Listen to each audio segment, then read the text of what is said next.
నిజంగా ఆ పాండుపుత్రులు రణభూమికి ధర్మయుద్ధం చేసేందుకు వస్తే నా సామర్థ్యము క్షీణించిపోతుంది. మన దుశ్శల భర్తకు అవమానం జరిగినప్పుడే అప్పుడే యుద్ధం జరిగేది. హస్తినాపురి దుర్గం పైకి hello guys, welcome back to our channel. ఈ వీడియో క్లిప్ ని మహాభారతం సీరియల్ నుండి తీసుకున్నాం. ఇందులో శకుని మామను కురు రాజ్యం నుండి బహిష్కరించాలనుకుంటున్నారు. చూసేద్దాం రండి. గాంధార రాజా, మహారాజు మీకు విన్నవించమన్నారు. మిమ్మల్ని అతి త్వరలో కురు రాజ్యాన్ని త్యజించి గాంధారానికి తిరిగి వెళ్లిపోమ్మని. మహారాజా,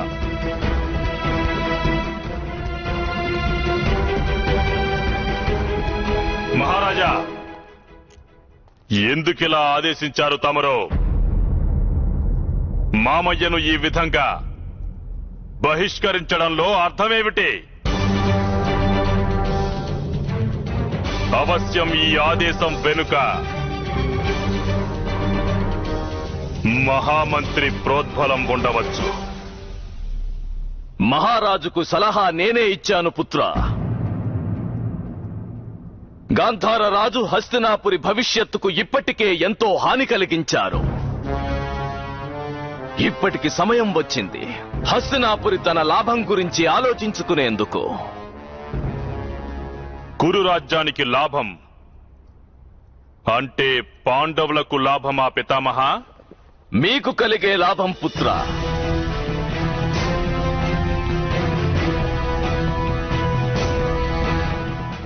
నీకు ఇంకా నీ సోదరులకు ప్రాణదానం.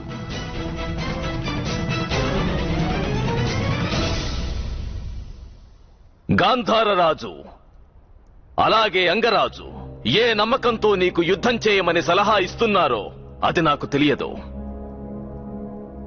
కాని ఆకాశం నుండి కురుస్తున్న జలాన్ని అధిక సమయం అరచేతి దోసిట్లో పట్టి ఉంచడం సాధ్యం కాదు. నిజంగా ఆ పాండుపుత్రులు రణభూమికి ధర్మయుద్ధం చేసేందుకు వస్తే నా సామర్థ్యము క్షీణించిపోతుంది. ఈ సత్యాన్ని నీవు అర్థం చేసుకోవాలంటే ముందు ఈ గాంధార రాజు అనర్థదాయకమైన సలహాలకు నిన్ను మేము దూరంగా ఉంచాలి. వాస్తవికత సరిగ్గా దీనికి భిన్నంగా ఉంది మహితాత్మ. వాస్తవికత ఏమిటంటే నా మేనల్లుడు దుర్యోధనుని క్రోధంపై కేవలం నా సలహా మాత్రమే అడ్డుకట్ట వేయగలదు. లేదంటే రాజసూయ యజ్ఞంలో మన యోధుల శస్త్రాలను రాగి పారేసినప్పుడే అప్పుడే యుద్ధం జరిగేది. మన దుశ్శల భర్తకు అవమానం జరిగినప్పుడే అప్పుడే యుద్ధం జరిగేది. హస్తినాపురి దుర్గం పైకి పంచపాండవులు ఆక్రమణకు వచ్చినప్పుడే అప్పుడే యుద్ధం జరిగేది. ఒకవేళ మీరంతా నన్ను ఈ విధంగా బహిష్కరించాలనే నిర్ణయం తీసుకుని ఉంటే ఇక మీకే తెలియాలి మీ ఆలోచన ఏమిటో మహితాత్మా. మహారాజు తరపున మీకు అనుజ్ఞ ఉంది మామయ్య.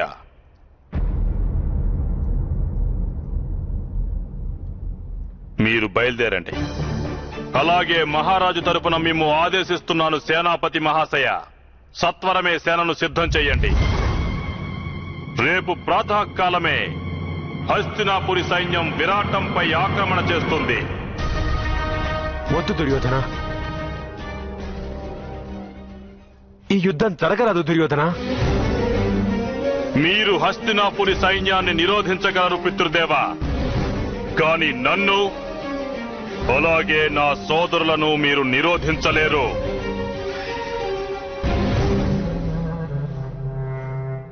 నా మిత్రుడు కర్ణుని మీరు నిరోధించలేరు. మేము 101 మంది యోధులము విరాటంపై రేపే ఆక్రమణకు వెళుతున్నాము.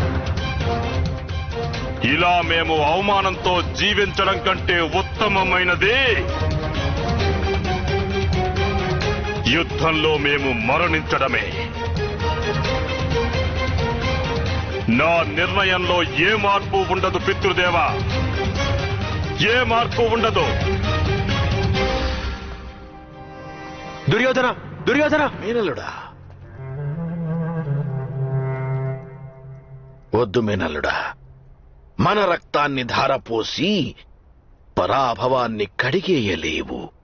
శత్రువుల రక్తం పారితేనే నీ పరాభవమనే కళంకం ప్రక్షాళనమవుతుంది. అందుకే యుద్ధంలో ఒకవేళ విజయం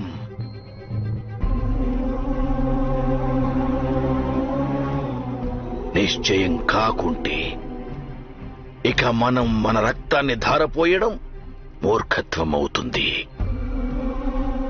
మేనల్లుడా, యుద్ధ ప్రసక్తి వదిలిపెట్టు. ఈ సమయంలో నీ వైరాన్నంతా మర్చిపోయి, అన్ని సంఘర్షణలు మర్చిపోయి కేవలం శాంతి కోసం ప్రయత్నించడంలోనే లాభముంటుంది.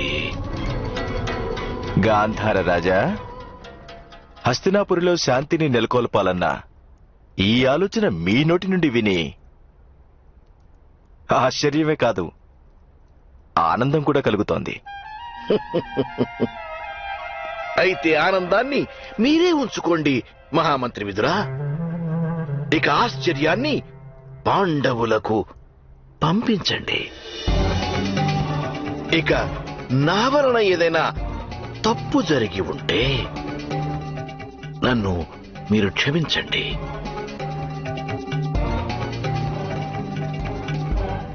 మహారాజా, మీకు నేను వాగ్దానం చేస్తున్నాను, నా మేనల్లుడు దుర్యోధనుడు నేను చెప్పిన సలహాను తిరస్కరించడు. తాను అవశ్యం శాంతి ప్రస్తావన గురించి ఆలోచిస్తాడు. మీ మామయ్య చేసిన ఈ వాగ్దానాన్ని నీవు నిలబెడతావు కదా మేనల్లుడా?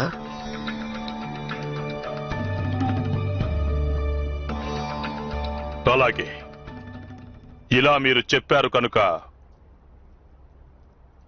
నేను వెంటనే ఆక్రమణకు పూనుకోను. కానీ ఇది సరిపోతుంది మేనల్లుడా, ఇది సరిపోతుంది. తిరిగి వెళ్ళిపోతూ నేను మహామహితాత్మల కోరికను పూర్తి చేశాను. ఈ విషయం గురించి నాకు ఎప్పటికీ గర్వంగా ఉంటుంది. మహితాత్మ, మీరు నాకు అనుజ్ఞ ఇవ్వండి మహారాజా.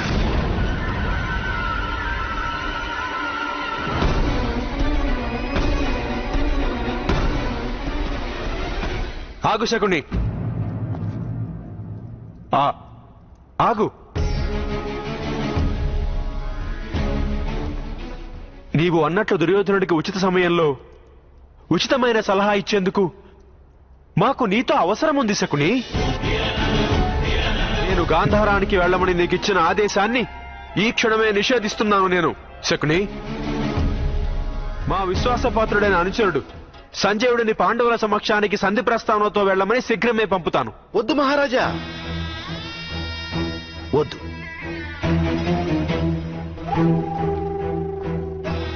సంధి ప్రస్తావన అనేది పాండవుల నుండి రావడమే ఉచితంగా ఉంటుంది.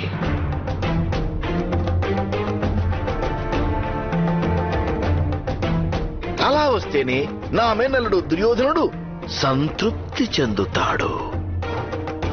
తమకే కాక ఈ హస్తినాపురి సింహాసనానికి గౌరవం లభిస్తుంది. నా ప్రతిపాదనకు మహితాత్ములకేమీ అభ్యంతరము లేదు కదా? నాకేమీ అభ్యంతరం లేదు.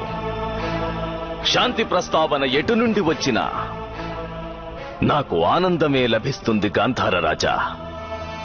మంచిది, మరీ మంచిది. అయితే పాండవుల చిన్న తండ్రి మహామంత్రి విదురులు కూడా సంజయ మహాశయునితో వెళ్ళడం ఉచితంగా ఉంటుంది. చిన్న తండ్రి పాండవులకు ప్రేమతో నచ్చ చెబుతారు. ఇక సంజయ మహాశయులు వారికి రాజనీతి గురించిన పాఠాలు నేర్పిస్తారు.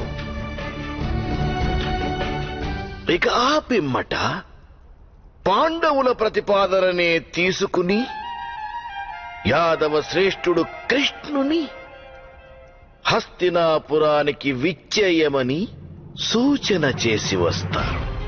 చూసారు కదా గైస్, అసలు శకుని లేకుంటే మహాభారత యుద్ధం జరిగి ఉండేదే కాదు. శకుని అనే కాదు గైస్, మహాభారతంలో చాలా అంశాలు కురుక్షేత్ర యుద్ధానికి కారణంగా నిలిచాయి. అందులో శకుని ఒకడు. కౌరవులు వారి తల్లిదండ్రుల కంటే ఎక్కువ శకుని జాడలోనే పెరిగి పెద్దయ్యారు. చిన్నప్పటి నుంచి మంచి చెడ్డలు కాకుండా కుళ్ళు కుతంత్రాలు నేర్చుకున్నారు. సో ఇవన్నీ గమనించిన మహితాత్మ భీష్ముడు ధృతరాష్ట్రుడు సలహా అడిగినప్పుడు శకునిని బహిష్కరించమని చెప్పితే శకుని మాత్రం ఏదో విధంగా ధృతరాష్ట్రుడి నోటితోనే కురు రాజ్యంలో ఉండమనేలా చేశాడు. ఇప్పుడేమో కౌరవుల చేత కాకుండా పాండవుల చేతే శాంతి ప్రస్తావన అడిగేలా చేశాడు. సో చూసారు కదా గైస్, శకుని ఎంత తెలివైన వాడో. కానీ అవే తెలివితేటలు మంచి పనికి ఉపయోగించుంటే చాలా గొప్పవాడే అయ్యేవాడు. సో గైస్, తెలివితేటలను ఎప్పుడూ మంచికే ఉపయోగించాలి. అంతే గైస్, దీని కంటిన్యూషన్ మన నెక్స్ట్ వీడియోలో రాబోతుంది. మిస్ అవ్వకుండా చూడండి. ఈ వీడియో క్లిప్ కనుక మీకు నచ్చితే లైక్ చేసి షేర్ చేయండి. ఇలాంటి మరిన్ని మహాభారత వీడియోస్ కోసం మన ఛానల్ ని సబ్స్క్రైబ్ చేసి పక్కనే ఉన్న బెల్ ఐకాన్ ని క్లిక్ చేయండి.